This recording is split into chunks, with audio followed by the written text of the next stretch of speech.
Está no ar o Bastidores do Poder. Hoje é quinta-feira, dia 28 de novembro de 2019. Boa tarde, Zezé de Lima. Muito boa tarde, Marcão. Boa tarde a todos os ouvintes, telespectadores. Simbora. E boa tarde, Rose Guglielminetti. Boa tarde. A gente começa o programa falando do julgamento que aconteceu ontem no Tribunal Regional Federal da 4ª Região, envolvendo o caso do sítio de Atibaia do ex-presidente Luiz Inácio Lula da Silva, e ele teve a pena aumentada pelo tribunal. A gente agora acompanha uma matéria e depois comenta. Logo no início da sessão da 8ª turma do Tribunal Regional Federal da 4ª Região, o Ministério Público pediu que a pena fosse ampliada. Nós estamos aqui tratando de um ex-presidente da República, extremamente popular, defensor de uma relevante pauta de direitos sociais e que poderia passar a história como um dos maiores estadistas do século XXI, mas que, ao contrário, optou por compactuar e participar de um esquema de dilapidação dos cofres públicos. Em fevereiro, o petista foi condenado pela Justiça Federal de Curitiba a 12 anos e 11 meses de prisão pelos crimes de corrupção e lavagem de dinheiro. De acordo com a acusação, o ex-presidente recebeu vantagens indevidas das empreiteiras OAS e Odebrecht em reformas que custaram quase R$900 mil no sítio usado pela família em Atibaia, interior de São Paulo. Em troca, as empresas teriam pago propina ao PT para garantir contratos com a Petrobras no valor de R$85 milhões. O relator, desembargador João Pedro Gebran Neto, negou todas as apelações da defesa do petista, que alegava a suspeição do então juiz Sérgio Moro na condução das etapas iniciais do processo e de um suposto plágio na sentença proferida pela juíza substituta Gabriela Hertz. Por unanimidade, os desembargadores decidiram seguir o voto do relator e aumentaram a pena do ex-presidente para 17 anos e 1 mês de prisão. A transgressão da lei por quem é depositário da confiança popular enseja juízo de condenação muito mais intenso. E é isso que eu estou aplicando no caso concreto. Essa é a segunda condenação de Lula por um tribunal de segunda instância. Em janeiro de 2018, o TRF4 também ampliou a pena do petista no caso do triplex do Guarujá. Nos dois casos, porém, ele poderá aguardar o julgamento de todos os recursos em liberdade, depois que o Supremo Tribunal Federal derrubou a possibilidade de execução da pena para condenados em segunda instância. A nossa atuação será e continuará sendo com foco na nulidade de todo o processo. O ex-presidente deixou a cela da Superintendência da Polícia Federal em Curitiba no início do mês, após 1 ano e 7 meses de prisão. Zezé, essa decisão do TRF4 acaba colocando um peso maior, né, uma pressão maior sobre o Supremo Tribunal Federal, que tomou a decisão de proibir, né, a prisão após segunda instância, e também uma pressão sobre o Congresso, né, que acabou não legislando sobre esse caso ainda, né? Olha, a sensação que eu tenho de colocar peso, eu acho que coloca assim. Pela prisão em segunda instância, não sei, mas pela decisão tomada pelo Supremo Tribunal Federal, aquela que dizia que os delatores têm de fazer as alegações finais antes dos delatados, né? Aquilo ali foi uma barbaridade, nós assistimos aquilo ali perplexos, incrédulos, vendo os ministros criando uma condição para ser aplicada retroativamente e que beneficiava tanto picareta, né? Foi chocante aquilo ali.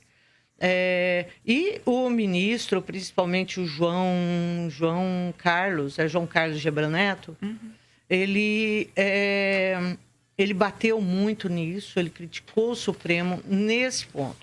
A questão da prisão em segunda instância, eu acho que é uma situação assim que a gente se encontra numa encruzilhada, sim, porque tem uma população clamando a um Congresso Nacional que mude a legislação.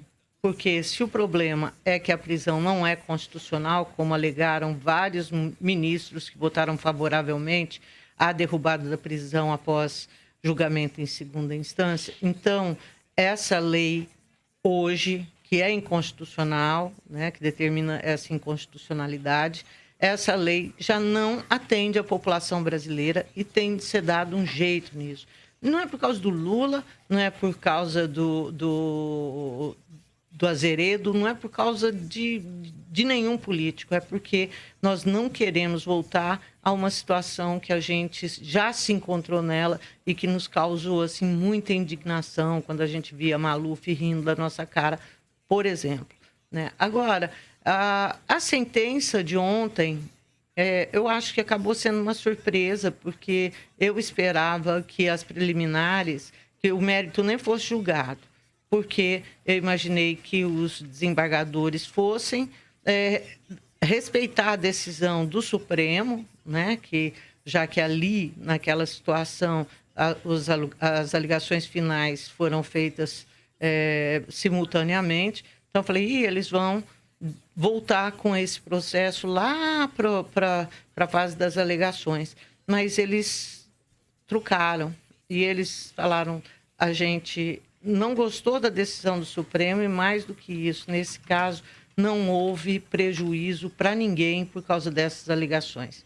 E agora, vejamos o que vai acontecer. Agora, provas, que é o que essa instância da justiça analisa, eu acho que provas tinham de sobra. É inconteste que houve investimento nesse sítio para poder agradar Lula, que estava saindo da presidência da República. Agora, se foi pagamento por serviços prestados ou pagamento por serviços que ainda viriam, isso eu acho que é a discussão. Agora, que foi pagamento, foi.